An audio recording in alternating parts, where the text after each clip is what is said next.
ETF index mutual funds నేర్చుకుని stock మార్కెట్లో రాణించాలనుకుంటున్నారా? వెంటనే ఈ నెంబర్కి కాల్ చేయండి.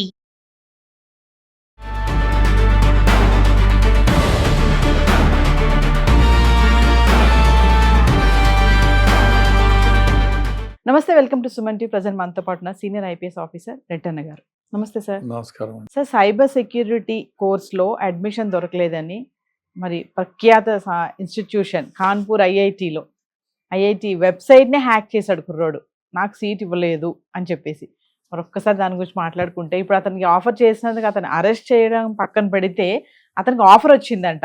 మరి ఒకసారి దాని గురించి మాట్లాడుకుందాం. నిజమే, ఇది ఆ ఇన్స్టిట్యూట్లోనే కాదు, చాలా విధాలుగా టాలెంట్ నాలెడ్జ్ ఉన్న వ్యక్తులని ఈ ఇన్స్టిట్యూషన్స్ గుర్తించవు. ఎందుకంటే వాళ్ళకు అకాడమిక్ గానే చూస్తారు, మార్కుల పరంగానే చూస్తారు, అంతేగాని వాడి టాలెంట్స్ ఏమి, వాడి నాలెడ్జ్ ఏమి అనేది అన్లెస్ హీఈస్ టెస్టెడ్, వాడిని టెస్ట్ చేస్తే కానీ తెలియదు. సో దీనికి చాలా మందే ఉన్నారు. ఉదాహరణకి ప్రపంచంలో చాలా మందే ఉన్నారు.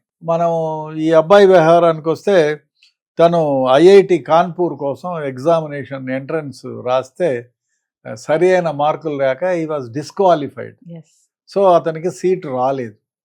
తనేం చేశాడు, నేను ఐఎమ్ సో మచ్ టాలెంటెడ్, ఇంత టాలెంట్ ఉంది నాకు, అయినా నాకు సీట్ రాలేదని బాధపడి, మామూలుగా బాధపడినోడు ఏం చేయాలని ఆలోచన చేశాడు. దీని గురించి ఎథికల్ హ్యాకింగ్ చేశాడు. మామూలుగా ఎథికల్ హ్యాకింగ్ అంటే, ఇప్పుడు నేను ఎక్స్పర్ట్ని, నేను ఫైర్ వాల్స్ క్రియేట్ చేయాలి. ఇప్పుడు ఒక కంపెనీకి, మీ కంపెనీకే నేను ఫైర్ వాల్స్ క్రియేట్ చేయాలనుకోండి, ఒకటి తయారు చేస్తాను, మీ వాళ్ళనే తయారు చేయమంటావు, నేను తయారు చేస్తా, హ్యాకింగ్కి ఫైర్ వాల్స్ తయారు చేస్తాం. చేసిన తర్వాత సో దీన్ని ఎవరైనా హ్యాక్ చేయొచ్చు కదా అనే ఉద్దేశంతో వాళ్ళ దగ్గర ఉండే మనుషులు, నేను అందరూ కలిసి ప్రయత్నం చేస్తారు హ్యాకింగ్ చేయడానికి. That is called ethical hacking. అంటే మేము క్రియేట్ చేసిన ఫైర్ వాల్స్ని మీరు బ్రేక్ చేయగలరో లేరో, అంటే వేరే వాళ్ళు బ్రేక్ చేస్తారేమో చూడండి అని వాళ్ళ ద్వారా చేస్తే, that is called ethical hacking. అంటే మీకు తెలిసి ఈ ఫైర్ వాల్స్ని బ్రేక్ చేసి హ్యాక్ చేయగలుగుతామా లేదా అని. ఈ కుర్రోడు ఏం చేశాడు, ఐఐటి మెడ్రాస్, ఐఐటి కాన్పూర్ 2 వెబ్సైట్లని హ్యాక్ చేసి అందులోనే ఒక లెటర్ పెట్టాడు. నేను మిమ్మల్ని ఇబ్బంది పెట్టాలని కాదు, మీ దగ్గర ఉన్న డేటాలను తస్కరించాలని కాదు, I have talent, I have knowledge, I have the capacity. So ఇంత చేసినా మీరు నన్ను గుర్తించలేదు, నన్ను తీసుకోలేదు, నాకు సీట్ ఇవ్వలేదు, చాలా బాధ అనిపించింది. So I have talent to prove that మీ ఈ వెబ్సైట్లనే హ్యాక్ చేశాను, దిస్ ఈజ్ ది ప్రూఫ్ అని ఆ లెటర్ పంపించారు. లెటర్లు పంపిస్తే నిజంగా ఐఐటి కాన్పూర్ డైరెక్టర్స్కి హెడ్స్ ఆఫ్, కరెక్ట్గా ఆలోచన చేశారు, చాలా కరెక్ట్గా ఆలోచన చేసి అతన్ని పిలిపించి, నువ్వు చేసింది తప్పైనా, బికాస్ నీ Moto is not to disturb us, not to do harm, so you have done great job. కాబట్టి యాక్చువల్గా అయితే ఇట్లా హ్యాక్ చేసిన వాళ్ళపైన కేసు పెట్టాలి, క్రిమినల్ కేసు అవుతుంది. అట్లాంటి కేసు పెట్టకుండా ఆ అబ్బాయికి సీట్ ఇచ్చారు. ఇప్పుడు ఈ టైంలో ఇదైపోయింది కాబట్టి నెక్స్ట్ ఇయర్కి రమ్మని చెప్పి ఆఫర్ లెటర్ ఇచ్చి అతనికి సన్మానించి ఇచ్చేసారు. ఇంటెన్షన్ క్రిమినల్ ఇంటెన్షన్ లేదు, ఓన్లీ టు ప్రూవ్ హిమ్సెల్ఫ్, తన్ను తాను నిరూపించుకోవడానికి ఈ హ్యాకింగ్ చేశాడు. సో నిజంగా ఇదే కాదు, జీవితంలో చాలా మంది ఇటువంటి దానిలో నాకు తెలిసిన సందర్భాలు కూడా కొన్ని ఉన్నాయి. ఎందుకంటే నా బ్రదర్ ఇన్ భువనేశ్వర్ అని, ఆయన వెల్ క్వాలిఫైడ్, బాంబేలో కూడా ప్రఖ్యాత ఇన్స్టిట్యూట్లో ఐఐఎం చేశాడు. సో అతని ఒక ఇంటర్నేషనల్ కంపెనీ ఎస్ఏపి ల్యాబ్స్, దానికి మామూలు ఇంటర్వ్యూకి అటెండ్ అయితే, జనరల్ మేనేజర్స్ క్యాడర్ పోస్ట్కి అటెండ్ అయితే అతనికి ఆ పోస్టు వెయిటింగ్ లిస్ట్లో పెట్టారు. సరే నేను పోలేదు, జాయిన్ కాలేదు.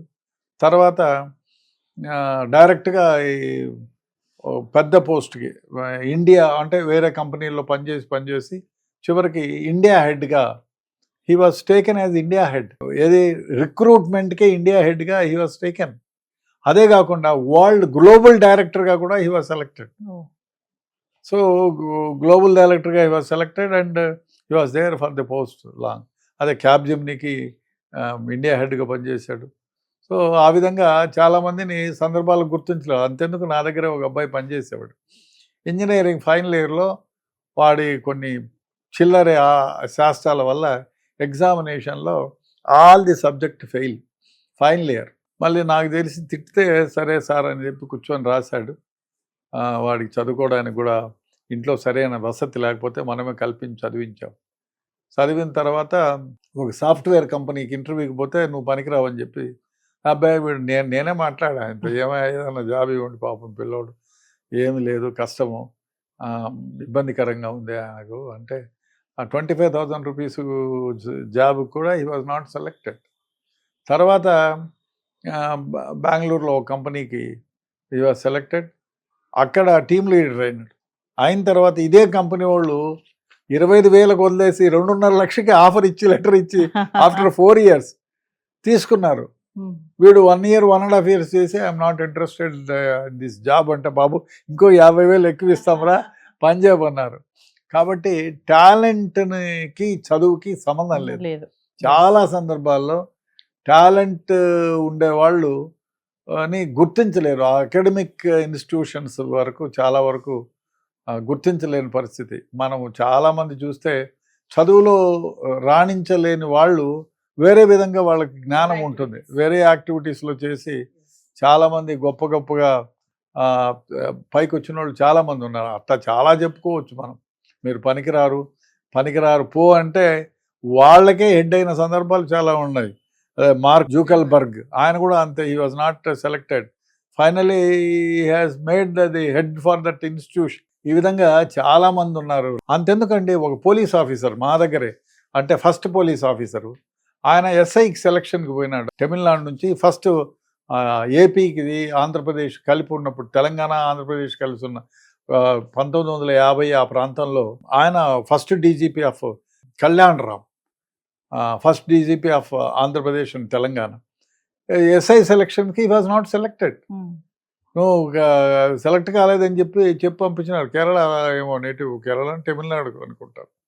I was not selected. Then I tried for UPSC and I got it. IPS వచ్చింది. ఆయన లాంగెస్ట్ టర్మ్ 19 ఏళ్ళు డీజీపీగా పనిచేశాడు ఆంధ్రప్రదేశ్ తెలంగాణ 2 రాష్ట్రాలకి. ఆ విధంగా కొన్ని సందర్భాల్లో సరైన టాలెంట్ని సరైన సమయంలో గుర్తింపు దొరకక అంతకు 10 స్కోప్ ఉన్న అదే ఉద్యోగాలకు హెవీగా ఉన్న వాళ్ళని సెలెక్ట్ అయిన సందర్భాలు చాలా ఉన్నాయి. సో ఇప్పుడు ఈ కాన్పూర్ అబ్బాయి అయితే మాత్రం ప్రూవ్ చేసుకున్నాడు, నా దగ్గర ఈ టాలెంట్ ఉంది, మీ వెబ్సైట్ నేను హైక్ చేయగలిగానంటే. ఎస్, అదో ఆ విధంగా చాలా మంది ఉన్నారు లైఫ్లో. అంటే వాళ్ళ టాలెంట్ని గుర్తించలేకుండా అకాడమిక్గానే అకాడమిక్ మార్కులనే చూసుకున్నారు తప్ప వాడికి టాలెంట్ లేదు, టాలెంట్ని గుర్తించలేదు. ఆ విధంగా ఇన్స్టిట్యూషన్లు తప్పుటడుగులు వేస్తున్నాయి మామూలుగా కూడా టాలెంట్ని గుర్తించుకోకుండా.